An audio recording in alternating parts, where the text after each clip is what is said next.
তাহলে ইন্ডিয়ান 2 এর ব্যর্থতা দেখে ইন্ডিয়ান 3 এর কিছু অংশের হচ্ছে রিশুট। এদিকে আফরান নিশোর দাগির এলো বড় আপডেট।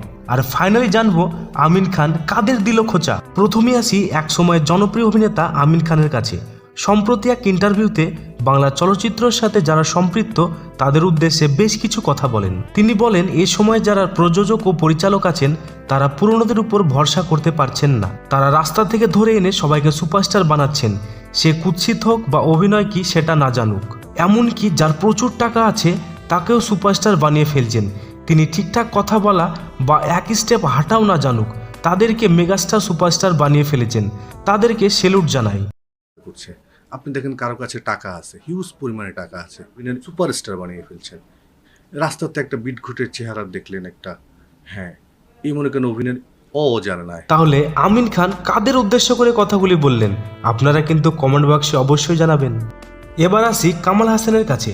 কামাল হাসান অভিনীত ইন্ডিয়ান 2 বক্স অফিসে তেমন কোনো সফলতা পায়নি, যার ফলে ইন্ডিয়ান 3 এর কিছু অংশের আবার শুট করার সিদ্ধান্ত নেওয়া হয়েছে। শোনা যাচ্ছে কামাল হাসান নাকি পরিচালক শঙ্করকে রিশুট করার পরামর্শ দিয়েছেন। সেই মতো বেশ কিছু দৃশ্যের পুনর্নির্মাণ করা হচ্ছে, যাতে ছবির বাজেট প্রায় 100 কোটি টাকারও বেশি বেড়ে যাচ্ছে। তবে একটা বিষয় এখানে বলে রাখি, এই ইন্ডিয়ান 3 কিন্তু সরাসরি OTT-তে মুক্তি পাবে, কারণ বড় পর্দায় মুক্তির ঝুঁকি নিতে চান না নির্মাতারা। অন্যদিকে ঠাগ লাইভ রয়েছে মুক্তির অপেক্ষায়। তাছাড়া কালকি 2898 AD ছবির দ্বিতীয় পর্বের কাজও রয়েছে তার হাতে। তবে দেখার বিষয় ইন্ডিয়ান 3 কি বক্স অফিসে সফলতার মুখ দেখবে নাকি ইন্ডিয়ান 2 এর মতো ভরাডুবি খাবে। ফাইনালি আসি অভিনেতা আরফান নিশোর কাছে। তার সুড়ঙ্গ ছবির পর পরবর্তী ছবি দাগি আসছে, সেটা মোটামুটি সবাই জানে। তবে যে বিষয়টি সবাই জানে না, এই দাগি সিনেমাতে নায়িকা হিসাবে দুজন থাকছেন। এই দুইজন অভিনেত্রী হলেন তমা মির্জা ও সুনহেরা কামাল।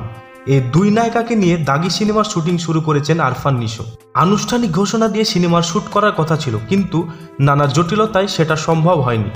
অনেকটাই গোপনে প্রায় 1 সপ্তাহেরও বেশি সময় ধরে সিনেমার দৃশ্য ধারণ শুরু হয়েছে। তবে যাই হোক, আরফান নিশো আবারও যে দর্শকদের বড়সড় চমক দিতে যাচ্ছে তাতে কোনো সন্দেহ নেই। আপনাদের কি মতামত অবশ্যই জানাবেন।